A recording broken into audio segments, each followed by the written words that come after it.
ಶ್ರೀ ಗುರುಭ್ಯೋ ನಮಃ. ನೆನ್ನಿನ ಸಂಚಿಕೆಯಲ್ಲಿ ಉಡುಪಿಯಲ್ಲಿ ಶ್ರೀಕೃಷ್ಣನನ್ನ ಪ್ರತಿಷ್ಠಾಪನೆ ಮಾಡಿದ್ದಂತಹ ಹಿನ್ನೆಲೆ ಮತ್ತೆ ಶ್ರೀಕೃಷ್ಣನ ವಿಗ್ರಹ ಪಶ್ಚಿಮಕ್ಕೆ ತಿರುಗಿದ್ದಲ್ಲ ಅನ್ನುವಂಥದ್ರ ಬಗ್ಗೆ ತಿಳ್ಕೊಂಡ್ವಿ. ಇನ್ನು ಮುಂದೆ ತಿಳಿತಾ ನಾವು ಯಾವುದೇ ಒಂದು ಕಾರ್ಯವನ್ನ ಮಾಡಬೇಕಾದ್ರೆ ನಿಷ್ಕಾಮನೆಯಿಂದ, ಅಂದ್ರೆ ಯಾವುದೇ ಒಂದು ಕಾಮನೆ ಅಂದ್ರೆ ಆಸೆ ಅದನ್ನ ಇಟ್ಟುಕೊಂಡು ಮಾಡಬಾರದು ಅನ್ನುವಂಥದ್ದನ್ನ ಹೇಳ್ತಾರೆ, ಭಗವತ್ ಪ್ರೀತ್ಯರ್ಥವಾಗಿ. ಹಾಗಾಗಿ ನಾವು ಪ್ರತಿಯೊಂದು ಕಾರ್ಯದ ಮುಂಚೆ ಕೂಡ ವಿಷ್ಣು ಪ್ರೇರಣೆಯ, ವಿಷ್ಣು ಪ್ರೀತ್ಯರ್ಥಂ, ನಮಸ್ಕಾರಂ ಕರಿಷ್ಯೆ, ಪಾರಾಯಣಂ ಕರಿಷ್ಯೆ, ಅಂದ್ರೆ ವಿಷ್ಣು ಪ್ರೇರಣೆ ಮಾಡಿರೋದು. ನಾವು ಅಸ್ವತಂತ್ರರು. ನಮ್ಮ ಕರ್ಮದ ಆಧಾರದ ಮೇಲೆ ಭಗವಂತ ನಮ್ಗೆ ಪ್ರೇರಣೆ ಮಾಡಿದಾನೆ. ಅವನ ಪ್ರೀತ್ಯರ್ಥವಾಗಿ ನಾನು ಈ ಕೆಲಸವನ್ನ ಮಾಡ್ತೀನಿ ಅಂತ ನಾವು ಮಾಡಿದಾಗ ಕೊನೆಗೆ ಕೃಷ್ಣಾರ್ಪಣ ಮಸ್ತು ಅಂತ ಹೇಳಿದಾಗ ಏನಾಗುತ್ತೆ, ಅದು ನಮ್ಮ ಜೀವನದ ಉನ್ನತಿಗೆ ಕಾರಣ ಆಗತ್ತೆ ಅನ್ನುವಂಥದ್ದನ್ನ ಶ್ರೀಮದಾಚಾರ್ಯರು ಹೇಳ್ತಾ ಇದ್ದಾರೆ. ಹಾಗಾಗಿ ಶ್ರೀಮದಾಚಾರ್ಯರು ಯಾವುದೇ ಒಂದು ಕಾರ್ಯ ಮಾಡಲಿ, ಅದು ಯಜ್ಞ ಇರಬಹುದು, ಹೋಮ ಇರಬಹುದು, ಸ್ವಾಧ್ಯಾಯ ಇರಬಹುದು, ಯಾವ ಕೆಲಸವನ್ನ ಮಾಡಿದ್ರೂ ಕೂಡ ಭಗವದ್ ಪ್ರೀತ್ಯರ್ಥವಾಗಿ ಮಾಡೋದಕ್ಕೆ ನಾವು ಕಲಿಬೇಕು. ಇದರಿಂದ ಏನಾಗತ್ತೆ, ಜ್ಞಾನ ಸಂಪಾದನೆ ಅನ್ನುವಂಥದ್ದು ಆಗತ್ತೆ. ಈ ಜ್ಞಾನ ಸಂಪಾದನೆಯಿಂದ ನಮಗೆ ಮೋಕ್ಷಕ್ಕೂ ಕಾರಣ ಆಗತ್ತೆ ಅನ್ನುವಂಥದ್ದನ್ನ ಹೇಳ್ತಾರೆ. ನಮ್ಮೆಲ್ಲರ ಅಂತಿಮ ಗುರಿ ಮೋಕ್ಷ ಅನ್ನೋದೇ ಆಗಿದ್ರೆ ಆ ಮೋಕ್ಷವನ್ನ ನಾವು ಪಡ್ಕೋಬೇಕು ಅಂದ್ರೆ ನಾವು ನಿಷ್ಕಾಮನೆಯಿಂದ ಕರ್ಮಗಳನ್ನ ಆಚರಿಸಬೇಕು. ಕಾಮನೆಯಿಂದ ಆಚರಿಸಿದ್ವಿ ಅಂದ್ರೆ ಪುಣ್ಯ ಪಾಪಗಳ ಬಲೆಗೆ ಸಿಕ್ಕು ಮತ್ತೆ ಮತ್ತೆ ಸಂಸಾರಕ್ಕೆ ಬರ್ತಾ ಇರ್ತೀವಿ. ಈ ಹಿನ್ನೆಲೆಯಲ್ಲಿ ಶ್ರೀಮದ್ ಆಚಾರ್ಯರು ಏನ್ ಮಾಡ್ತಾರೆ, ತಮ್ಮ ಪೂರ್ವಾಶ್ರಮದ ಸಹೋದರ ಅಂದ್ರೆ ವಿಷ್ಣು ತೀರ್ಥರು, ಆಮೇಲೆ ಅವರೇ ಸನ್ಯಾಸಾಶ್ರಮ ಕೊಡಿಸ್ತಾರೆ ಅವ್ರಿಗೆ. ಅದಕ್ಕೂ ಮುಂಚೆ ಅಂದ್ರೆ ವಿಷ್ಣು ತೀರ್ಥರ ಆಗೋದಕ್ಕಿಂತ ಮುಂಚೆ ಏನೋ ತಮ್ಮ ಆಗಿರ್ತಾರ ಅವರು, ಅವರಿಂದ ಮತ್ತೆ ತಮ್ಮ ಪೂರ್ವಾಶ್ರಮದ ಗುರುಗಳು ಅಂಡೆ ತೋಟಂತಿಲ್ಲಾಯರ್ ಹತ್ರ ಅವರು ಅಧ್ಯಯನ ಮಾಡ್ತಾರಲ್ಲ, ಆ ಗುರುಗಳ ಮಗ ಒಬ್ಬ ಇರ್ತಾನೆ, ಅವನಿಗೆ ತುಂಬಾ ತಲೆನೋವು ಬಂದು ಆಗ ಇವರು ಶ್ರೀಮದ್ ಆಚಾರ್ಯರು ವಾಸುದೇವ ಬರೀ ಕಿವಿಲಿ ಗಾಳಿ ಊದೋದ್ರ ಮೂಲಕ ತಲೆನೋವನ್ನ ಪರಿಹಾರ ಮಾಡ್ತಾರಲ್ಲ ವಾಸುದೇವ ಆಗಿದ್ದಾಗ, ಆ ಹುಡುಗನಿಂದ ವಿಶಿಷ್ಟವಾಗಿರುವಂತಹ ಯಜ್ಞಗಳನ್ನ ಮಾಡಿಸ್ತಾರೆ. ಇದ್ರ ಹಿನ್ನೆಲೆಯಲ್ಲಿ ಸ್ವಲ್ಪ ವಿವರಣೆ ಕೊಡ್ಬೇಕು ಅಂದ್ರೆ ಗಮನ ಇಟ್ಟು ಕೇಳಿಸ್ಕೋಬೇಕು ಮಕ್ಕಳೆಲ್ಲ. ಒಬ್ಬ ಮಲಗಿರ್ತಾನಂತೆ, ಭಾನುವಾರ ಅಂತ ಅನ್ಕೊಳ್ಳೋಣ, ಸಂಡೇ ಮಾರ್ನಿಂಗ್ 8 ಗಂಟೆ 9 ಗಂಟೆ ಆಗಿದ್ರು ಮಲಗಿರ್ತಾನೆ. ಸೂರ್ಯೋದಯಕ್ಕಿಂತ ಮುಂಚೆ ಏಳ್ಬೇಕು ಅಂತ ನಾವಿಲ್ಲಿ ಉಪದೇಶ ಕೊಡೋದು. ಅವನ್ ಮಲಗಿದ್ದ, ಏನ್ ಮಾಡೋಣ. ಆಗ ಅಮ್ಮ ಬಂದು ಹೇಳ್ತಾಳೆ, ಎದ್ದೋಳು ಬೆಳಗಾಯ್ತು ಅಂತ. ಆಗ ಸಂಡೆ ಅಲ್ಲ, ಇದು ಮಂಡೆ. ಆಗ ಆ ಹುಡುಗ ಕೇಳ್ತಾನಂತೆ, ಯಾಕಮ್ಮ ಯಾಕೆ ಎದ್ದೊಳ್ಬೇಕು ಅಂತ. ಎದ್ದು ಸ್ಕೂಲ್ಗೆ ಹೋಗೋದು ಬೇಡವೇನೋ ಅಂತ ಕೇಳ್ತಾಳೆ. ಆಗ ಸ್ಕೂಲ್ಗೆ ಹೋಗಿ ಏನ್ ಮಾಡ್ಬೇಕು ನಾನು ಅಂತೆ. ಸ್ಕೂಲಲ್ಲಿ ಚೆನ್ನಾಗಿ ಓದಿ ಒಳ್ಳೆ ಮಾರ್ಕ್ಸ್ ತೆಗಿಯೋದು ಬೇಡವಾ? ಒಳ್ಳೆ ಮಾರ್ಕ್ಸ್ ತೆಗೆದ್ರೆ ಒಳ್ಳೆ ಕಡೆ ಸೀಟ್ ಸಿಕ್ಕತ್ತೆ, ಇಂಜಿನಿಯರಿಂಗು ಮೆಡಿಕಲ್ಲು. ಒಳ್ಳೆ ಸೀಟ್ ಸಿಕ್ಕಿದ್ರೆ ಒಳ್ಳೆ ಕೆಲಸ ಸಿಕ್ಕತ್ತೆ, ಒಳ್ಳೆ ಕೆಲಸ ಸಿಕ್ಕಿದ್ರೆ ಒಳ್ಳೆ ಹಣ ಬರುತ್ತೆ, ಒಳ್ಳೆ ಹಣ ಬಂದ್ರೆ ಹೆಂಡತಿ ಮಕ್ಕಳು ಸಂಸಾರ ಎಲ್ಲ ಚೆನ್ನಾಗಿರಬಹುದು. ಆಮೇಲೆ ಒಳ್ಳೆ ಹಣ ಬಂದು ಸಂಸಾರ ಚೆನ್ನಾಗಿದ್ದ ಮೇಲೆ ಏನಿಲ್ಲ, ಆಮೇಲೆ ಒಂದಿನ ತುಂಬಾ ದುಡ್ಡು ಸಂಪಾದನೆ ಮಾಡ್ತೀವಿ, ರಿಟೈರ್ ಆಗ್ತೀವಿ, ಆಮೇಲೆ ಎಲ್ಲ ಮಕ್ಕಳಿಗೆಲ್ಲ ಜವಾಬ್ದಾರಿ ಕೊಟ್ಟು ಆರಾಮ್ ಮಲ್ಕೊಂಡಿರ್ಬೋದು ಅಂತ ಹೇಳ್ತಾಳಂತೆ. ಅದನ್ನ ಈಗ್ಲೇ ಮಾಡ್ತಾ ಇದ್ದೀನಲ್ಲ ನಾನು ಅಂತ ಹುಡುಗ ಹೇಳ್ತಾನೆ. ಆರಾಮ್ ಮಲ್ಕೊಳೋದಕ್ಕೆ ಇಷ್ಟೆಲ್ಲ ಕಷ್ಟಪಡ್ಬೇಕೇನು? ಸ್ಕೂಲ್ಗೆ ಹೋಗಿ ಕಲ್ತು ಡಾಕ್ಟರ್ ಆಗಿ ಇಂಜಿನಿಯರ್ ಆಗಿ ಒಳ್ಳೆ ಕೆಲ್ಸಕ್ಕೆ ಸಿಕ್ಕೊಂಡು ಸಂಸಾರ ಮಾಡಿ ರಿಟೈರ್ ಆದ್ಮೇಲೆ ಆರಾಮಾಗಿ ಮಲ್ಕೊಳೋ ಕೆಲ್ಸನ ಈಗ್ಲೇ ಮಾಡ್ತಿದ್ದೀನಿ ಅಂತ ಹುಡುಗ ಹೇಳಿದ್ರೆ, ನಾವು ಆ ರೀತಿ ಸಜೆಷನ್ಸ್ ಕೊಡ್ತೀವಿ. Actually being A parents that is very wrong ಅನ್ನುವಂಥದ್ದನ್ನ ನಮ್ಗೆ ಶಾಸ್ತ್ರಗಳು ಹೇಳ್ಕೊಡುತ್ತೆ. ನಾವು ಶಾಲೆಗೆ ಹೋಗ್ಬೇಕಾಗಿರೋದು ಮಾರ್ಕ್ಸ್ಗಲ್ಲ, ಜ್ಞಾನ ಸಂಪಾದನೆಗೆ. ಜ್ಞಾನವನ್ನ ನಾವು ಎಷ್ಟು ಸಂಪಾದನೆ ಮಾಡ್ತೀವೋ ಅದು ನಮ್ಮನ್ನ ಜನ್ಮ ಜನ್ಮಾಂತರಕ್ಕೆ ಕಾಯುತ್ತೆ. ಮಾರ್ಕ್ಸ್ ಬರೀ ಈ ಮಾರ್ಕ್ಸ್ ಕಾರ್ಡ್ ಈ ವರ್ಷಕ್ಕೆ ಈ ಇದ್ರಲ್ಲಿ ಆಗೋಯ್ತಷ್ಟೇ, ಮತ್ತೆ ಮುಂದಕ್ಕೆ ಬರಲ್ಲ, ಅದೇನ್ ಕ್ಯಾರಿ ಫಾರ್ವರ್ಡ್ ಆಗಲ್ಲ ನಮ್ಮ ಮಾರ್ಕ್ಸ್ ಕಾರ್ಡ್.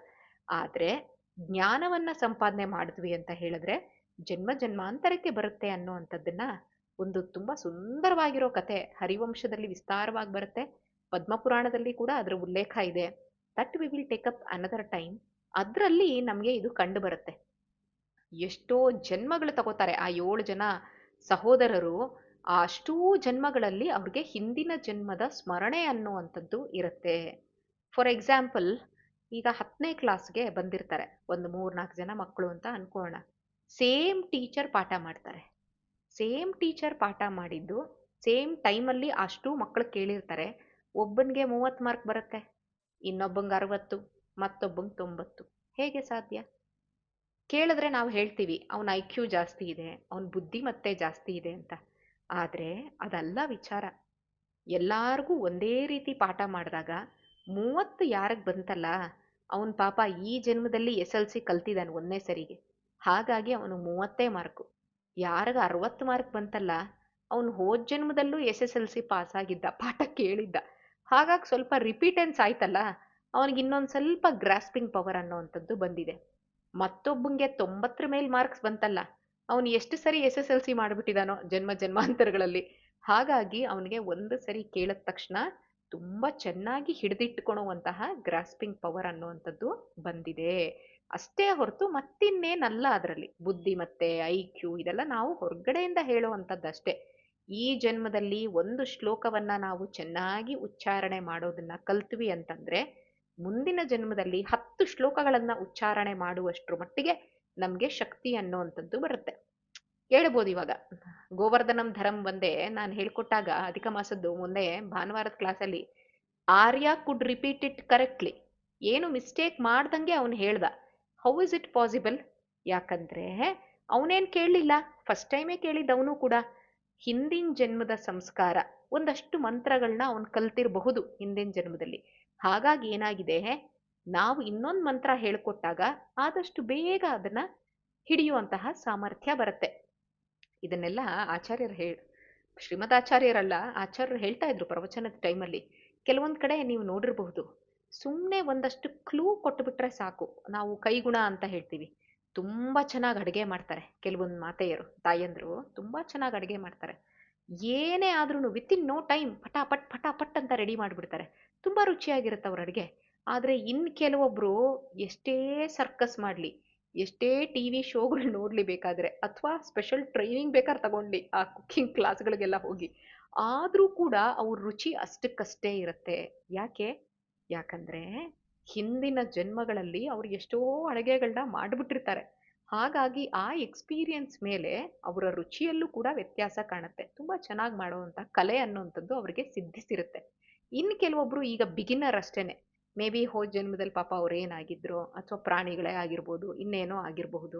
ಅದಕ್ಕೆ ಅವ್ರಿಗೆಲ್ಲ ಆ ರೀತಿ ಅಷ್ಟು ಬೇಗ ಅದು ವಿದ್ಯೆ ಅನ್ನುವಂಥದ್ದು ಒಲಿಯೋದಿಲ್ಲ ಅನ್ನುವಂಥದ್ದು ಹೇಳ್ತಾರೆ. ಹಾಗಾಗಿ ನಮ್ಮ ಉದ್ದೇಶ ಏನಿರಬೇಕು ಅಂದ್ರೆ, ಶಾಲೆಗೆ ಹೋಗೋದು ಜ್ಞಾನ ಸಂಪಾದನೆ ಮಾಡೋದಕ್ಕೋಸ್ಕರ ಇರಬೇಕು ಅಂದ್ರೆ, ನಾಟ್ ಅದರ್ವೈಸ್.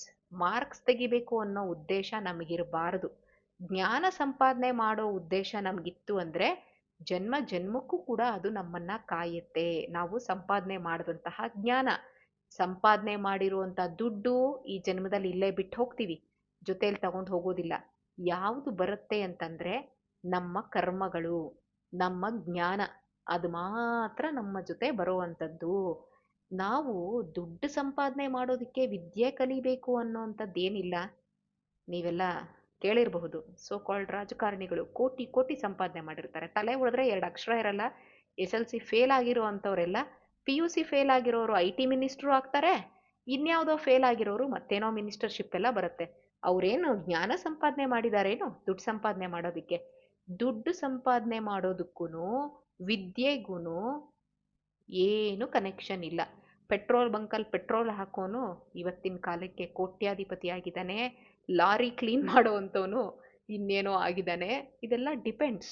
ಹಾಗಾಗಿ ನಾವು ಶಾಲೆಗೆ ಹೋಗ್ಬೇಕಾಗಿರೋದು ದುಡ್ಡು ಸಂಪಾದನೆ ಮಾಡೋದನ್ನ ಕಲಿಯೋದಕ್ಕಲ್ಲ, ಅಥವಾ ದುಡ್ಡು ಸಂಪಾದನೆ ಮಾಡಬೇಕು ಮುಂದೆ ಅನ್ನೋದಕ್ಕೆ ಸ್ಕೂಲ್ಗೆ ಹೋಗಿ ಟೈಮ್ ವೇಸ್ಟ್ ಮಾಡ್ಕೊಬಾರ್ದು. ಸ್ಕೂಲ್ಗೆ ಹೋಗ್ಬೇಕಾಗಿರೋದು ಜ್ಞಾನ ಸಂಪಾದನೆಗೆ. ಜ್ಞಾನ ಸಂಪಾದನೆ ಮಾಡ್ಕೋಬೇಕು ಅನ್ನುವಂಥದ್ದು ನಮ್ಮ ಏಕಮೇವ ಉದ್ದೇಶ ಆಗಿರಬೇಕು. ಹಾಗಾಗಿ ಶಾಲೆಯಲ್ಲಿ ಟೀಚರ್ ಹೇಳ್ಕೊಟ್ಟಿದ್ದನ್ನ ಶ್ರದ್ಧೆಯಿಂದ ಕೇಳಬೇಕು, ಕಲಿಬೇಕು. ಈ ಬ್ಯಾಕ್ಗ್ರೌಂಡ್ ಇಟ್ಕೊಳ್ಳಿ, ಜನ್ಮ ಜನ್ಮಾಂತರಕ್ಕೂ ನಾವು ಕಲ್ತಿರೋಂಥ ವಿದ್ಯೆ ನಮ್ಮ ಕೈ ಹಿಡಿಯುತ್ತೆ ಅನ್ನೋದಿದ್ದಾಗ ನಾವು ಗಮನ ಇಟ್ಟು ಕೇಳ್ತೀವಿ. ಮಾರ್ಕ್ಸು ಅಂದ್ರೆ ಬರೀ ಅಪ್ಪ ಅಮ್ಮ ಹಿಂದೆ ಹೊಡಿತಾ ಇರ್ತಾರೆ ಅಷ್ಟೇ, ಮಾರ್ಕ್ಸು ಮಾರ್ಕ್ಸು ಮಾರ್ಕ್ಸು ಅಂತ ಬಾಯಿ ಬಡ್ಕೋತಾ ಇರ್ತಾರೆ. ನಮಗೇನು ಆಗ್ಬೇಕಾಗಿಲ್ಲ, ನಮ್ಗೆ ಆಟದ ಮೇಲೆ ಗಮನ ಅಲ್ಲ, ಅದಕ್ಕೇನೆ ನಾವು ಅಷ್ಟೊಂದು ಎಫರ್ಟ್ ಹಾಕಲ್ಲ. ಆದ್ರೆ ತಂದೆ ತಾಯಿಗಳು ಕಲ್ತ್ಕೋಬೇಕಾಗಿರೋ ವಿಚಾರ ಏನು ಅಂದ್ರೆ, ಮಕ್ಕಳಿಗೆ ಜ್ಞಾನ ಸಂಪಾದನೆಗೆ ಪ್ರೋತ್ಸಾಹ ಕೊಡಬೇಕು ಹೊರತು ಸುಮ್ಮನೆ ಮಾರ್ಕ್ಸ್ ತಗೊಳ್ಳಿ ಅಂತ ಅವ್ರ ಹಿಂದೆ ಬೀಳೋದ್ರಲ್ಲಿ ಅರ್ಥ ಇಲ್ಲ. ಅನ್ನೆಸೆಸರಿ ಅವ್ರಿಗೆ ನಾವು ಟೆನ್ಷನ್ ಕೊಟ್ಟಂಗೆ ಆಗತ್ತಷ್ಟೆ. ಹಾಗೆ ಇವಾಗ 10ನೇ ಕ್ಲಾಸ್ ಒಂದು ಹುಡುಗ ಇರ್ತಾನೆ. ಅವನು 4ನೇ ಕ್ಲಾಸು 3ನೇ ಕ್ಲಾಸಲ್ಲೆಲ್ಲ ಮಾಡಬೇಕಾದ್ರೆ ಅವನಿಗೊಂದಷ್ಟು ರೈಮ್ಸ್ ಎಲ್ಲ ಇರುತ್ತೆ ಆ ಪಾಠಗಳಲ್ಲಿ. ಸೇ ಫಾರ್ ಎಕ್ಸಾಂಪಲ್ 1ನೇ ಕ್ಲಾಸಲ್ಲಿ ರೈಮ್ಸ್ ಇರುತ್ತೆ, ಎಷ್ಟೋ ಥರದ್ದು ಸಣ್ಣ ಸಣ್ಣ ಸ್ಟೋರೀಸ್ ಇರುತ್ತೆ. ಆಗ ಪಾಪ ಆ ಮಗು ಎಷ್ಟು ಕಷ್ಟ ಪಡ್ತಾ ಇರುತ್ತೆ, ಅದಕ್ಕೆ ಏನು ಗೊತ್ತಾಗ್ತಾ ಇರಲ್ಲ, ತುಂಬಾ ಕಷ್ಟ ಬೀಳ್ತಾ ಇರುತ್ತೆ. ಅದೇ ಮಗು 10ನೇ ಕ್ಲಾಸಿಗೆ ಬಂತು ಅಂತ ಅನ್ಕೊಳ್ಳೋಣ. ನಮ್ಮಲ್ಲೆಲ್ಲ ಇದೆ ಕೆಲವೊಂದು ಕಡೆ ಎಲ್ಲ ಟೆಕ್ಸ್ಟ್ ಬುಕ್ಗಳನ್ನ ಎತ್ತಿಡುವಂಥದ್ದು. ಆ ಮಗುಗೆ 1ನೇ ಕ್ಲಾಸ್ ಟೆಕ್ಸ್ಟ್ ಬುಕ್ ಸಿಕ್ತು ಅಂತ ತಿಳಿಯೋಣ. 10ನೇ ಕ್ಲಾಸಿಗೆ ಅವನಿಗೆ 1ನೇ ಕ್ಲಾಸ್ ಟೆಕ್ಸ್ಟ್ ಬುಕ್ ಸಿಕ್ತು. ಅದನ್ನ ನೋಡ್ತಾನೆ ಬಡ ಬಡ ಬಡ ಬಡ ಹೇಳ್ತಾನೆ, ಎಷ್ಟು ಚೆನ್ನಾಗಿದೆ ಅಲ್ಲ ಚಿತ್ರ, ಎಷ್ಟು ಚೆನ್ನಾಗಿದೆ ಅಲ್ಲ ಕತೆ ಅನ್ಕೊಂಡು ತುಂಬಾ ಸುಲಭವಾಗಿ ಓದ್ಬಿಡ್ತಾನೆ. ಅದೇ ಹುಡುಗ 1ನೇ ಕ್ಲಾಸಲ್ಲಿದ್ದಾಗ ಅವನಿಗೆ ಕಷ್ಟ ಆಗ್ತಾ ಇದ್ದಿದ್ದಂಥ ವಿಷಯಗಳು ಅವನು 10ನೇ ಕ್ಲಾಸಿಗೆ ಬಂದಾಗ ತುಂಬಾ ಸುಲಭ ಸಾಧ್ಯ ಆಯಿತು. ಹೇಗೆ ಸಾಧ್ಯ ಅದು? ಯಾಕಂದ್ರೆ 1ನೇ ಕ್ಲಾಸಿಂದ 10ನೇ ಕ್ಲಾಸಿಗೆ ಹೋಗೋದ್ರೊಳಗಡೆ ಎಷ್ಟೋ ಜ್ಞಾನ ಸಂಪಾದನೆ ಮಾಡಿದಾನೆ. ಆ ಜ್ಞಾನ ಸಂಪಾದನೆ ಮಾಡಿದ್ರಿಂದ ಅವನಿಗೆ 1ನೇ ಕ್ಲಾಸ್ ಚಾಪ್ಟರು ಆಗ ಈಸಿ ಆಯಿತು. ಹಾಗೆಯೇ ಕೆಲವೊಬ್ಬರೆಲ್ಲ ರ್ಯಾಂಕ್ ತಗೋತಾರೆ, ಇನ್ನು ಕೆಲವೊಬ್ಬರೆಲ್ಲ ತುಂಬಾ ಈಸಿಯಾಗಿ ಸ್ಕೋರ್ ಮಾಡ್ತಾರೆ. ಹೇಗೆ ಅಂತಂದ್ರೆ ಅವರ ಪೂರ್ವ ಜನ್ಮದ ಸಂಸ್ಕಾರ, ಪೂರ್ವ ಜನ್ಮದಲ್ಲಿ ಅವರು ಒಳ್ಳೆ ಜ್ಞಾನ ಸಂಪಾದನೆ ಮಾಡಿದ್ರೆ ಅವ್ರಿಗೆ ಈಗ ಒಳ್ಳೆ ಮಾರ್ಕ್ಸ್ ಬರುತ್ತೆ. ಹಾಗಾಗಿ ನಮ್ಗೆ ಒಳ್ಳೆ ಮಾರ್ಕ್ಸ್ ಬರಬೇಕು ಅನ್ನೋ ಉದ್ದೇಶ ಇದ್ರೆ, ಒಳ್ಳೆ ಜ್ಞಾನವನ್ನ ಸಂಪಾದನೆ ಮಾಡಿದ್ವಿ ಅಂದ್ರೆ ಈ ಜನ್ಮದಲ್ಲದೆ ಇದ್ರೆ ಮುಂದಿನ ಜನ್ಮದಲ್ಲಾದ್ರೂ ಒಳ್ಳೆ ಮಾರ್ಕ್ಸ್ ಅನ್ನೋವಂಥದ್ದು ಬಂದೇ ಬರುತ್ತೆ. ಅದಕ್ಕೆ ನಾವು ನಿಷ್ಕಾಮನೆಯಿಂದ ಕರ್ಮಗಳನ್ನ ಆಚರಣೆ ಮಾಡಬೇಕು ಅನ್ನೋಂಥದ್ದನ್ನ ಶ್ರೀಮದ್ ಆಚಾರ್ಯರು ಎತ್ತಿ ಎತ್ತಿ ತೋರಿಸ್ತಾರೆ. ಪ್ರತಿ ಒಂದನ್ನು ಕೂಡ ಕೃಷ್ಣಾರ್ಪಣ ಮಸ್ತು, ಕೃಷ್ಣಾರ್ಪಣ ಮಸ್ತು ಅಂತ ಯಾಕಂತೀವಿ ಅಂದ್ರೆ ಎಲ್ಲ ಭಗವಂತಂದೇ, ಭಗವಂತನ್ ಬಿಟ್ಟು ಮತ್ತೇನು ಇಲ್ಲ.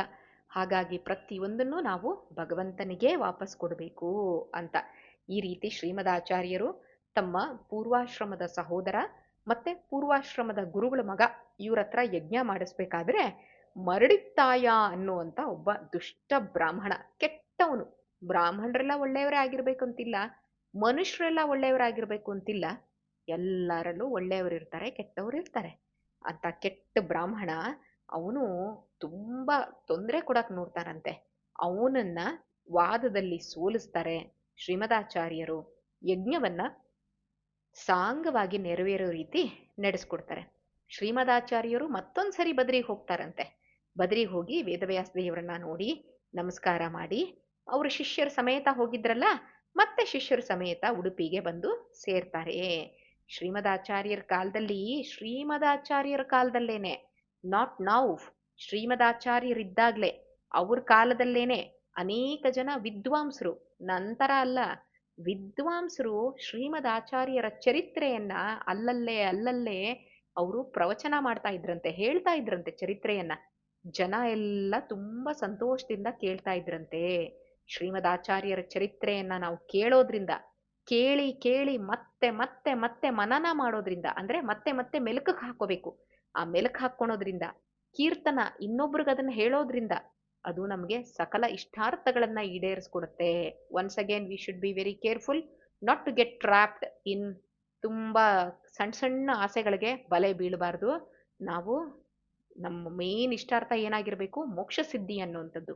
ವಾಯುದೇವರು ಅದನ್ನೂ ಕೊಡ್ತಾರೆ ಅನ್ನುವಂಥದ್ದನ್ನ ಹೇಳ್ತಾರೆ. ಅದಕ್ಕೋಸ್ಕರ ಎಲ್ರಿಗೂ ಆ ವಿಶ್ವಾಸ ನಂಬಿಕೆ ಇತ್ತಂತೆ, ಅದು ತುಂಬಾ ಮುಖ್ಯ. ವಿಶ್ವಾಸ ನಂಬಿಕೆ ಅನ್ನುವಂಥದ್ದು ಇಲ್ಲ ಅಂತ ಹೇಳಿದ್ರೆ ಏನು ಪ್ರಯೋಜನಕ್ಕೆ ಬರಲ್ಲ. ಎಷ್ಟು ಸರಿ ಕೇಳಿ, 1000 ವರ್ಷಗಳ ಕಾಲ ನಾವು ಕತೆ ಕೇಳಿದ್ರು ಏನು ಪ್ರಯೋಜನ ಬರಲಿಲ್ಲ. ಸಾಕ್ಷಾತ್ ಶ್ರೀಕೃಷ್ಣ ಪರಮಾತ್ಮ ಭಗವಂತ ಆದವನು, ಅವನು ತನ್ನ ವಿಶ್ವರೂಪ ದರ್ಶನವನ್ನ ಮಾಡಿಸ್ದ ಅಂದ್ರೆ ಹಸ್ತಿನಾಪುರದ ಅಂತಃಪುರದಲ್ಲಿ ಕೌರವ ಹೇಳುವಂತ ಮಾತು ದುರ್ಯೋಧನ, ಅಯ್ಯೋ ಇಂದ್ರಜಾಲ ಮಹೇಂದ್ರ ಜಾಲ ಬೇಕಾದಷ್ಟು ನೋಡ್ಬಿಟ್ಟಿದೀನಿ ಬಿಡು ನಿನ್ ಮ್ಯಾಜಿಕ್ ಶೋಗಳು, ಕಟ್ಟಾಕ್ ಮೊದಲು ಅವನನ್ನ ಕಂಬಕ್ಕೆ ಅಂತ ಹೇಳ್ತಾರೆ. ಅದೇ ವಿಶ್ವರೂಪವನ್ನ ಕುರುಕ್ಷೇತ್ರ ಯುದ್ಧದಲ್ಲಿ ಅರ್ಜುನನ್ಗೆ ತೋರಿಸಿದಾಗ ಎರಡೂ ಕೈ ಮುಗಿದು ನಮಸ್ಕಾರ ಮಾಡ್ಬಿಡ್ತಾನೆ. ಹೇ ಭಗವಂತ, ಹೇ ಕೃಷ್ಣ, ಹೇ ಸಖ, ಹೇ ಯಾದವೇತಿ, ನಿನ್ನನ್ನು ನಾನು ಇಷ್ಟು ದಿನ ಫ್ರೆಂಡ್ ಅಂತ ಅನ್ಕೊಂಡಿದ್ನಲ್ಲೋ, ಹೇ ಯಾದವ ಅಂತೆಲ್ಲ ಕರಿತಾ ಇದ್ನಲ್ಲೋ, ಒಂದೇ ಮಂಚದಲ್ಲಿ ಕುತ್ಕೊಂಡು ಮಲ್ಕೊಂಡಿದೀವಿ, ಒಂದೇ ತಟ್ಟೆಯಲ್ಲಿ ಊಟ ಮಾಡಿದೀವಿ, ಒಂದೇ ಕಡೆ ತಿರ್ಗಾಡ್ತಾ ಇದ್ವಿ ಒಟ್ಟೊಟ್ಟಿಗೆನೆ, ನಿನ್ನನ್ನ ಈ ರೀತಿ ಅನ್ಕೊಂಡ್ಬಿಟ್ನಲ್ಲ, ಸಾಕ್ಷಾತ್ ಭಗವಂತ ದೇವ ನೀನು ಅಂತ ಹೇಳಿ ಕಣ್ಣಲ್ಲಿ ನೀರು ಹಾಕ್ಬಿಟ್ಟು ಕೈ ಮುಗಿದು ಪ್ರಾರ್ಥನೆ ಮಾಡ್ತಾನೆ. ಅದು ಅರ್ಜುನನ ವ್ಯಕ್ತಿತ್ವ, ಅವನ ಯೋಗ್ಯತೆ. ದುರ್ಯೋಧನನ ಯೋಗ್ಯತೆ ಹೀಗೆ, ಅರ್ಜುನನ ಯೋಗ್ಯತೆ ಹಾಗೆ. ಹಾಗೆಯೇ ಪ್ರಪಂಚದಲ್ಲಿ ಎಲ್ಲಾ ತರದ ಜನಗಳು ಎಲ್ಲಾ ಕಾಲದಲ್ಲೂ ಎಕ್ಸಿಸ್ಟಿಂಗ್ ಆಗಿರ್ತಾರೆ ಅನ್ನೋ ಅಂಥದ್ದನ್ನ ತಿಳ್ಕೋಬೇಕು. ಅದಕ್ಕೆ ನಂಬಿಕೆ ವಿಶ್ವಾಸ ಅನ್ನುವಂಥದ್ದಿದ್ರೆ ಅದು ವಿಶ್ವಾಸೋ ಫಲದಾಯಕ. ವಿಶ್ವಾಸ ಮಾತ್ರ ನಮಗೆ ಫಲವನ್ನ ಕೊಡುತ್ತೆ, ನಾಟ್ ಅದರ್ವೈಸ್.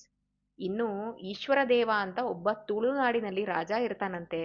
ತುಂಬಾ ದುಷ್ಟ, ಕೆಟ್ಟವನಂತೆ. ಯಾವಾಗ ನೋಡಿದ್ರು ಅವನೊಂದ್ ಕೆರೆ ಕಟ್ಟಬೇಕು ಅಂತ ಅನ್ಕೊಂಡಿದ್ನಂತೆ. ಜನ ಎಲ್ಲಿಂದ ಸಿಗ್ತಾರೆ, ಯಾರ್ಯಾರ ದಾರಿಲಿ ಹೋಗ್ತಾ ಇದ್ರು ಅವ್ರ ಹತ್ರನೇ ಮಣ್ಣಗ್ಸೋದಂತೆ ಕೆಲ್ಸ. ಒಂದು ದಿನ ಶ್ರೀಮದಾಚಾರ್ಯರ ದಾರಿಲಿ ಹೋಗ್ತಿದ್ದಾರೆ, ಶ್ರೀಮದಾಚಾರ್ಯರ್ನು ಮಣ್ಣಗಿ ಅಂತ ಹೇಳ್ತಾರಂತೆ. ಆಗ ಶ್ರೀಮದಾಚಾರ್ಯರು ಹೇಳ್ತಾರಂತೆ, ನನಗೆ ಮಣ್ಣು ಅಗದು ಗೊತ್ತಿಲ್ಲ, ಅಗಿಯೋದು ಹೇಗೆ ಅಂತ ನೀವು ತೋರ್ಸುದ್ರಿ ಅಂದ್ರೆ ನಾನು ಅಗಿತೀನಿ, ನಾನು ಕಲ್ತ್ಕೋತೀನಿ ಕೆಲ್ಸನ ಅಂತ ಅಂದ್ರತ್ತೆ. ಅವನು ಮಣ್ಣು ಅಗಿಯೋದಕ್ಕೆ ಶುರು ಮಾಡದ್ನಂತೆ ರಾಜ. ಅಗಿತಾನೇ ಇದ್ನಂತೆ, ಅಗಿತಾನೇ ಇದ್ನಂತೆ. ಶ್ರೀಮದಾಚಾರ್ಯರು ಅಲ್ಲಿಂದ ಮುಂದಕ್ಕೆ ಹೊರಟೋಗ್ತಾರೆ. ಶ್ರೀಮದಾಚಾರ್ಯರಂತಹ ಆಚಾರ್ಯರನ್ನ ಅವಮಾನ ಮಾಡಕ್ ಹೋದ್ರೆ ಏನ್ ಗತಿ ಆಗತ್ತೆ ಅನ್ನುವಂಥದ್ದನ್ನ ಇಲ್ಲಿ ಎಚ್ಚರಿಸ್ತಾ ಇದ್ದಾರೆ. ಅವ್ರ ಚರಿತ್ರೆಗಳನ್ನ ಕೇಳೋದು, ಹಿಂದ್ಗಡೆಯಿಂದ ಮಾತಲ್ಲಿ ಅನ್ಕೊಳೋದು, ಅಯ್ಯೋ ಬಾ ಇದೆಲ್ಲ ಕಾಗಕ್ಕ ಗುಬ್ಬಕ್ಕನ್ ಕತೆ ತುಂಬಾ ಕೇಳ್ಬಿಟ್ಟಿದೀನಿ ಇಂಥದ್ದನ್ನೆಲ್ಲ ಅಂತಂದ್ರೆ ರಾಜನ್ಗಾದ್ ಗತಿನೇ ನಮಗೂ ಆಗತ್ತೆ. ಇನ್ನೊಂದ್ಸರಿ ಗಂಗೆ ದಾಟ್ಬೇಕಿತ್ತು, ದೋಣಿ ಇದ್ದಿಲ್ಲ ಅಂತೆ. ಆಗ ಆಚಾರ್ಯರು ಏನ್ ಮಾಡ್ತಾರೆ, ಒಬ್ರನ್ನೊಬ್ರು ಹಿಡ್ಕೊಳ್ಳಿ ಅಂತ, ಹ್ಯೂಮನ್ ಚೈನ್ ತರ ಮಾಡ್ತೀವಲ್ಲ ನಾವು, ಆ ತರ ಹಿಡ್ಕೊಳೋ ತರ ಮಾಡಿ ನಡ್ಕೊಂಡೇನೆ ಗಂಗೆನ ದಾಟ್ಬಿಡ್ತಾರಂತೆ. ಗಂಗಾ ನದಿಯನ್ನ ನಡ್ಕೊಂಡು ದಾಟೋದು. ಗಂಗೆನ ಪ್ರತ್ಯಕ್ಷವಾಗಿ ಯಾರಾದ್ರೂ ನೋಡಿದ್ರೆ ನಿಮ್ಗೊಂದು ಐಡಿಯಾ ಬರುತ್ತೆ ಹೇಗಿರ್ತಾಳೆ ಗಂಗೆ ಅಂತ. ಭೋರ್ ಗರಿದು ಹರಿತಾ ಇರ್ತಾಳ ಅವಳು. ಅವಳತ್ರ ದೋಣಿಲ್ ಹೋಗೋದೇ ಕಷ್ಟ, ಅಂತದ್ರಲ್ಲಿ ನಡ್ಕೊಂಡು ದಾಟಿದ್ದಾರೆ ಶ್ರೀಮದ್ ಆಚಾರ್ಯರು ಶಿಷ್ಯರು ಸಮೇತ. ಆಯ್ತಾ. ಆಗ ಅಲ್ಲಿ ತುರುಷ್ಕರು ಅಂದ್ರೆ ಏನಂತ ಹೇಳ್ತಾರೆ ಅವ್ರನ್ನ, ಪಾರ್ಸಿಗಳು ಅಂತ. ಸೂರ್ಯನನ್ನ ಆರಾಧನೆ ಮಾಡ್ತಾರೆ ಪಾರ್ಸಿಗಳು, ಅದಕ್ಕೆ ನೋಡಿ ಬೆಂಕಿ. ಅವರೆಲ್ಲ ಸೂರ್ಯನ ಆರಾಧನೆ ಮಾಡುವಂಥವ್ರು. ಆ ರಾಜನ್ ಕಡೆಯವರು, ಏ ತಡೀರಿ ತಡೀರಿ, ಯಾರೋ ಇವರು ಶತ್ರುಗಳ ಕಡೆಯವ್ರು ಬರ್ತಾ ಇದ್ದಾರೆ, ಹೊಡೀರಿ ಇವ್ರನ್ನ, ಚೆಚ್ಚಿ ಕೊಂದ್ ಹಾಕಿ ಅಂತ ಹೇಳ್ತಾ ಇರ್ತಾರಂತೆ. ಆಗ ಆಚಾರ್ಯರು ಹೇಳ್ತಾರೆ, ಅಯ್ಯೋ ದಡ್ರಾ, ನಾವು ನಡ್ಕೊಂಡ್ ಬರ್ತಾ ಇದೀವಿ ಅಂತ ಹೇಳ್ಬಿಟ್ಟು ನೀರ್ ಮೇಲೆ ನೀವು ನಡಿಯಕ್ ಬರ್ಬೇಡಿ, ನೀವು ಮುಳುಗ್ ಸತ್ ಹೋಗ್ತೀರಾ ಅಷ್ಟೇ ಅಂತ ಹೇಳ್ತಾರಂತೆ. ಯಾಕಂದ್ರೆ ಅವ್ರೇನ್ ಅನ್ಕೊಂಡ್ರು, ನೀರ್ ಮೇಲೆ ನಡೀತಿದ್ದಾರೆ ಅಂದ್ರೆ ಮೇ ಬಿ ತುಂಬಾ ಡೆಪ್ತ್ ಕಡಿಮೆ ಇರಬೇಕು, ಅದಕ್ಕೆ ಅವರು ದಡ ಸೇರೋದಕ್ಕಿಂತ ಮುಂಚೆನೆ ಅವ್ರನ್ನ ಕೊಂದು ಬಿಡೋಣ ಅಂತ ಭಟರು ಯೋಚನೆ ಮಾಡಿರ್ತಾರೆ. ಯಾಕಂದ್ರೆ ಅವರೆಲ್ಲ ಯಾರೋ ಶತ್ರು ಕಡೆಯವ್ರು ಬಂದಿರ್ತಾರೆ ಅಂತ. ಯಾಕಂದ್ರೆ ಅವ್ರ ವಿಜಿಲೆನ್ಸ್ ಅಲ್ಲಿ ಅವ್ರು ಇರ್ಬೇಕಲ್ಲ. ಹಾಗೆ ಆಮೇಲೆ ಆಚಾರ್ಯರು ಹೇಳ್ತಾರೆ, ಹೆದರ್ಕೋಬೇಡಿ, ನಿಮ್ ರಾಜನ್ ನೋಡೋದಿಕ್ಕೆ ಅಂತ ಬಂದಿದೀವಿ, ಯಾಕೆ ಸುಮ್ನೆ ಜಗಳಕ್ ಬರ್ತೀರಾ ನೀವು ಅಂತ ಹೇಳಿ ಅವ್ರು ಪಾರ್ಸಿ ಭಾಷೆಯಲ್ಲೇ ಮಾತಾಡ್ತಾರಂತೆ ಶ್ರೀಮದ್ ಆಚಾರ್ಯರು. ಶ್ರೀಮದ್ ಆಚಾರ್ಯರ ಯೋಗ್ಯತೆ ಏನು, ವಾಯುದೇವರು. ಅದಕ್ಕೆ ರಾಜಭಟ್ರಿಗೆ ಶಾಕ್ ಆಗ್ಬಿಡುತ್ತಂತೆ, ಹೇಗೆ ಇವರು ಪಾರ್ಸಿ ಭಾಷೆಯಲ್ಲಿ ಮಾತಾಡ್ತಾ ಇದ್ದಾರೆ ಅಂತ. ತಕ್ಷಣ ಶ್ರೀಮದ್ ಆಚಾರ್ಯರು ಅವರೆಲ್ಲ ನೋಡ್ತಾ ಇದ್ದಂಗೆನೆ ನದಿ ದಾಟಿ ಬಂದ್ಬಿಡ್ತಾರೆ. ಇದೆಲ್ಲವನ್ನು ಉಪ್ಪರ್ಗೆ ಅಂದ್ರೆ ಬಾಲ್ಕನಿ ಮೇಲಿಂದ ರಾಜ ನೋಡ್ತಾ ಇರ್ತಾನಂತೆ. ರಾಜ ನೋಡ್ತಿದ್ದವನು ಅಲ್ಲಿಂದಾನೇ ಕೇಳ್ತಾನಂತೆ, ಅಯ್ಯೋ ಮಹಾನುಭಾವ್ರೆ, ದೋಣಿನೇ ಇಲ್ದಂಗೆ ನೀವು ನದಿ ಹೇಗ್ ದಾಟ್ ಬಂದ್ರಿ? ನಾವೇನೋ ಶತ್ರುಗಳ ಕಡೆಯವರು ನೀವು ಅಂತ ಅನ್ಕೊಂಡ್ವಿ, ನಮ್ ಭಟ್ರು ನಿಮ್ಮನ್ನ ಕೊಲ್ಲಕ್ ಬಂದ್ಬಿಟ್ಟಿದ್ರು, ಇಲ್ದಿದ್ರೆ ಇವ್ರು ಯಾವತ್ತೂ ಕೂಡ ಯಾರನ್ನೂ ಬಿಡೋರೇ ಅಲ್ಲ, ಅಂಥದ್ರಲ್ಲಿ ನೀವ್ ಹೇಗ್ ಬಂದ್ರಿ ಅಂತ ಕೇಳ್ತಾನಂತೆ. ಆಗ ಶ್ರೀಮದ್ ಆಚಾರ್ಯರು ಹೇಳ್ತಾರೆ, ಸೂರ್ಯನನ್ನ ತೋರಿಸ್ತಾರಂತೆ ಶ್ರೀಮದ್ ಆಚಾರ್ಯರು. ಸೂರ್ಯನನ್ನ ತೋರಿಸಿ, ಅಲ್ಲಿ ನೋಡು ಜಗತ್ತನ್ನ ಬೆಳಗ್ತಾ ಇದ್ದಾನಲ್ಲ ಸೂರ್ಯ, ಅವನು ನಿನ್ಗೂ ಸ್ವಾಮಿ ನನಗೂ ಸ್ವಾಮಿನೇ, ನಾವು ಅವನನ್ನೇ ಆರಾಧನೆ ಮಾಡ್ತಾ ಇದ್ದೀವಿ ಅಂತ ಹೇಳ್ತಾರಂತೆ. ಯಾಕಂದ್ರೆ ಸೂರ್ಯನ ಅಂತರ್ಗತನಾದಂತಹ ನಾರಾಯಣನನ್ನೇ, ಸೂರ್ಯನಾರಾಯಣನನ್ನೇ ನಾವು ಆರಾಧನೆ ಮಾಡೋದು ಗಾಯತ್ರಿ ಮುಖಾಂತರ. ಹಾಗೆ ನಾವು ಅವನನ್ನೇ ಆರಾಧನೆ ಮಾಡ್ತಾ ಇದ್ದೀವಿ. ಅವನ ಅನುಗ್ರಹದಿಂದ ನೀನ್ ರಾಜ ಆಗಿದ್ಯಾ, ಅದೇ ರೀತಿ ಅವನ ಅನುಗ್ರಹದಿಂದ ನಾವು ದೋಣಿ ಇಲ್ದಂಗೆ ಗಂಗೆಯಲ್ಲಿ ನಡ್ಕೊಂಡ್ ಬಂದಿದೀವಿ. ಏನ್ ಆಶ್ಚರ್ಯ ಅದ್ರಿಂದ? ಅವನ ಅನುಗ್ರಹದಿಂದಾನೇ ನಿಮ್ ಭಟರು ನಮ್ಮನ್ನ ಕೊಲ್ಲಕ್ ಆಗಿಲ್ಲ, ಇಲ್ದಿದ್ರೆ ಕೊಂದು ಬಿಡ್ತಾ ಇದ್ರು. ಅವನ ಅನುಗ್ರಹ ಇದೆ, ಅದಕ್ಕೋಸ್ಕರ ನಾವು ಸೇಫ್ ಆಗಿದ್ದೀವಿ ಅಂತ ಹೇಳ್ತಾರಂತೆ. ಆಗ ಅವನು ದಡ ದಡ ದಡ ಕೆಳಗಡೆ ಇಳ್ಕೊಂಡ್ ಬರ್ತಾನೆ ಬಾಲ್ಕನಿಲಿದ್ದವನು. ಶ್ರೀಮದಾಚಾರ್ಯರು ಹೇಳ್ತಾರೆ, ನಾವು ಉತ್ತರ ದಿಕ್ಕಿನತ್ತ ಅಂದ್ರೆ ಟುವರ್ಡ್ಸ್ ದ ನಾರ್ದರ್ನ್ ಡೈರೆಕ್ಷನ್ ನಾವು ಹೋಗ್ತಾ ಇದ್ದೀವಿ ಅಂತ ಹೇಳ್ತಾರಂತೆ. ಯಾಕಂದ್ರೆ ಶ್ರೀಮದಾಚಾರ್ಯರಿಗೂ ಗೊತ್ತು ಪಾರ್ಸಿಗಳು ಯಾರನ್ನ ಆರಾಧನೆ ಮಾಡ್ತಾರೆ, ಸೂರ್ಯನನ್ನ ಆರಾಧನೆ ಮಾಡ್ತಾರೆ ಅಂತ. ಶ್ರೀಮದಾಚಾರ್ಯರು ಪಾರ್ಸಿ ಲ್ಯಾಂಗ್ವೇಜ್ ಅಲ್ಲಿ ಮಾತಾಡ್ತಾ ಇರೋದನ್ನ ನೋಡ್ಕೊಂಡು ರಾಜನ್ಗೆ ರೋಮಾಂಚನ ಆಗೋಯ್ತಂತೆ. ಅಲ್ಲ, ನಾನ್ ಪೂಜೆ ಮಾಡೋ ಸೂರ್ಯನ್ನ ಇವರು ಪೂಜೆ ಮಾಡ್ತಾ ಇದ್ದಾರಾ? ಆ ಸೂರ್ಯನ ಅನುಗ್ರಹದಿಂದ ಇವರೆಲ್ಲ ಈ ರೀತಿ ಕೆಲಸ ಮಾಡ್ತಾ ಇದ್ದಾರಾ? ಗಂಗೆನೂ ನಡ್ಕೊಂಡೇ ದಾಟ್ಕೊಂಡ್ ಬಂದ್ಬಿಟ್ರಾ ಅಂತ ಹೇಳಿ ಇಳಿದು ಬಂದವನ್ ಹೇಳ್ತಾನಂತೆ, ಸ್ವಾಮಿ ನನ್ನ ಅರ್ಧ ರಾಜ್ಯ ನಿಮಗ್ ನಾನು ಕೊಟ್ಬಿಟ್ಟಿದೀನಿ, ನೀವ್ ಇಲ್ಲೇ ಇರಿ ಅಂತ ಪ್ರಾರ್ಥನೆ ಮಾಡ್ತಾನಂತೆ. ಅದೇನ್ ಸ್ವಾಮಿ ನಿಮ್ ಹಣೆಯಲ್ಲಿ ಏನ್ ಇಟ್ಕೊಂಡಿದ್ದೀರಾ ಅಂತ ಕೇಳ್ತಾರೆ. ಅವನು ಅದಕ್ಕೆ ಶ್ರೀಮದ್ ಆಚಾರ್ಯರು ಹೇಳ್ತಾರಂತೆ, ಅದು ಗದೆ, ನೀವು ಕೈಯಲ್ಲಿ ಇಟ್ಕೊಂಡಿದ್ದೀರಾ, ನಾವು ಹಣೆಯಲ್ಲಿ ಇಟ್ಕೊಂಡಿದೀವಿ ಅಷ್ಟೇ ಅಂತ ನಗ್ತಾ ಹೇಳ್ತಾರಂತೆ. ರಾಜನನ್ನ ಆಶೀರ್ವಾದ ಮಾಡಿ ಮುಂದಕ್ಕೆ ಹೋಗ್ತಾರೆ. ಅವ್ರಿಗೆ ಏನಕ್ಕೆ ಬೇಕಾಗಿದೆ ರಾಜ್ಯ, ಏನಕ್ಕೆ ಬೇಕಾಗಿದೆ ಸಂಪತ್ತು, ಏನಕ್ಕೆ ಬೇಕಾಗಿದೆ? ಜೀವೋತ್ತಮರಾಗಿರುವಂತ ಅವರು ಇಂಥ ಚಿಕ್ಕ ಪುಟ್ಟದಕ್ಕೆಲ್ಲ ಅವ್ರೇನ್, he don't care for that, ಬೇಕಾಗೂ ಇಲ್ಲ ಅವ್ರಿಗೆ. ಆ ರೀತಿ ಅಂದ್ರೆ 5 ಮುದ್ರೆಗಳಿದೆ ಅಲ್ಲ, ಗದಾ, ನಾರಾಯಣ, ಶಂಖ, ಚಕ್ರ, ಅದರಲ್ಲಿ ಆ ಮುದ್ರೆಗಳನ್ನ ಧರಿಸ್ಕೋತಾರೆ ದೇಹದ ಬೇರೆ ಬೇರೆ ಭಾಗಗಳಲ್ಲಿ, ಧರಿಸ್ಕೊಳೋ ಅಂತಹ ಪದ್ಧತಿ ಇದೆ ಗೋಪಿಚಂದನದಿಂದ. ಅದನ್ನ ಶ್ರೀಮದ್ ಆಚಾರ್ಯರು ಹಣೆಯ ಮೇಲೆ ಇಟ್ಕೊಂಡಾಗ ಗದಾ ಮುದ್ರೆಯನ್ನ ಇವನ್ ಕೇಳೋದು, ಏನದು ನಿಮ್ ಹಣೆಯಲ್ಲಿ ಅಂತ. ಮುದ್ರೆ ಅವರಿಗೆ ಅದಕ್ಕೆ ಆಶ್ಚರ್ಯ ಆಗತ್ತೆ. ಆಗ ಶ್ರೀಮದ್ ಆಚಾರ್ಯರು ಎಂತ ಉತ್ತರ ಕೊಡ್ತಾರೆ ನೋಡಿ, ಅವ್ರೇನ್ ಜಾಸ್ತಿ ಡಿಟೇಲ್ ಕೊಡಕ್ ಹೋಗೋದಿಲ್ಲ. ಇದನ್ನ ಗೋಪಿ ಚಂದನದಲ್ಲಿ ಹಚ್ಕೋಬೇಕು, ನಾವು ಹೀಗೆ ಮೈಯಲ್ಲಿ ಒಂದೊಂದು ಪಾರ್ಟ್ಗಳಲ್ಲಿ ಹಾಕೊಂಡಿರ್ತೀವಿ. No, he didn't give that explanation. ನೀನ್ ಕೈಯಲ್ಲಿ ಇಟ್ಕೊಂಡಿರ್ತೀಯ, ನಾವು ಹಣೆಯಲ್ಲಿ ಹಾಕೊಂಡಿದೀವಿ ಅಷ್ಟೇ ಅಂತ. ನೋಡಿ, ನಮ್ಗೆ ಏನು ವೆಪನ್ಸೇ ಬೇಕಾಗಿಲ್ಲ. ಯಾರು ಮುದ್ರೆ ಧಾರಣೆ ಮಾಡ್ತಾರೆ ಅವ್ರಿಗೆ ಗೋಪಿಚಂದನ ಮುದ್ರಾಧಾರಣೆ, ಅವ್ರಿಗೆ ವೆಪನ್ಸ್ಗಳೇ ಬೇಕಾಗಿಲ್ಲ. ಎಲ್ಲ ಭಗವಂತನನ್ನ ಆಯುಧಗಳನ್ನೆಲ್ಲ ಸ್ಮರಣೆ ಮಾಡ್ಕೊಂಡು ಅವರು ಮೈ ಮೇಲೇನೆ ಆ ಮುದ್ರೆಗಳನ್ನ ಹಾಕೊಂಡಿರೋದ್ರಿಂದ ಅವ್ರಿಗೆ ಸದಾ ಭಗವಂತನ ರಕ್ಷಣೆ ಅನ್ನುವಂಥದ್ದು ಇರುತ್ತೆ ಅನ್ನೋದ್ರ ಮೂಲಕ ಶ್ರೀಮದ್ ಆಚಾರ್ಯರು ತೋರಿಸ್ಕೊಡ್ತಾ ಇದ್ದಾರೆ. ಹಾಗೆ ಆ ರೀತಿ ಈ ರೀತಿ ಅವರು ಆ ಪಾರ್ಸಿ ರಾಜನನ್ನ ಅವರು ಯಾವ ರೀತಿ ಸಂಪರ್ಕಕ್ಕೆ ಬಂದ್ರು, ಹೇಗೆ ಆ ರಾಜನಿಗೆ ಆ ಒಂದೇ ಭಾಷೆಯಲ್ಲಿ ಉತ್ತರವನ್ನ ಕೊಟ್ರು ಅನ್ನುವಂಥದ್ರಲ್ಲಿ ಇವತ್ತಿನ ಸಂಚಿಕೆಯೆಲ್ಲ ಮುಗಿಸೋಣ. ಮಧ್ವಾಂತರ್ಗತ ಶ್ರೀಕೃಷ್ಣ ಅರ್ಪಣಮಸ್ತು.